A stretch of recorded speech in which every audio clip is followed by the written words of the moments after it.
Most of us aspire to be a hero in some way or long to make a positive impact in someone's life. Well, in recent years, my mother, Diana, has taken her passion for music and her desire to help vulnerable children succeed, and she founded a non-profit organization called SWAN, which stands for Scaling Walls a Note at a Time.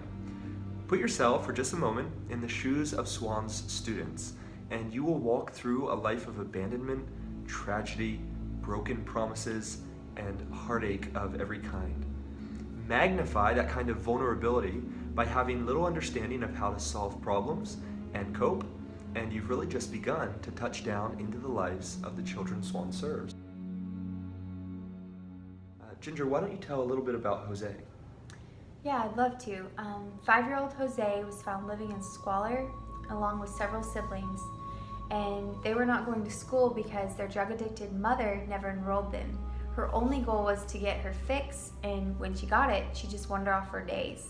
So abandoned and unprotected, Jose's older sister, she just resorted to begging and stealing in order to get food for them. When children and youth finally discovered the children, they were all separated and placed in foster care. Sadly though, the foster care, it proved to be abusive for Jose, and it was taking a toll on every aspect of his life. Jose was failing every subject in school and had behavioral problems. When Jose was 9, he was enrolled in SWAN for Kids. There he learned to sing with a group and to play drums and xylophones. That's when everyone began to notice Jose had a special talent. Well, he loved music, and he also had a beautiful voice. SWAN for Kids performances were a thrill for him, and he quickly became a leader in his SWAN class. He was drinking in the teacher's every word as to how to perform on stage, how to show respect to his class, and how to serve others with his talent. For the first time in his life, Jose was succeeding. He found purpose, and he gained a sense of dignity.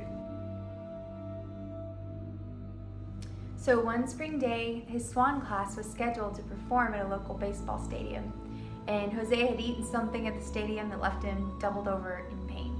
The SWAN teacher actually told Jose that he could sit out of the performance, but as the children were gathering to sing and the cameras got positioned to get their performance on the big screen at the park, Jose scrambled off the bleachers, sang with all his heart and strength, and then only to run back to the bleachers in pain after the performance was over.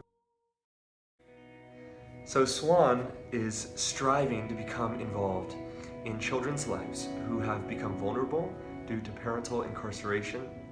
Sadly, 1 in 14 children in the United States has a parent in prison, and those children are 70% more likely than other children to end up in prison themselves. Our hope is that none of these children would ever call a prison cell their home. So if you feel that SWAN for Kids is something that you would like to learn more about, please visit swanforkids.org. And if this noble mission is one that touches your heart as it has ours, please consider making a one-time tax-exempt donation or sign up for a monthly donation at swanforkids.org. In this way, we can all become heroes. Ginger and I want to personally thank you for working with us and with SWAN's mission.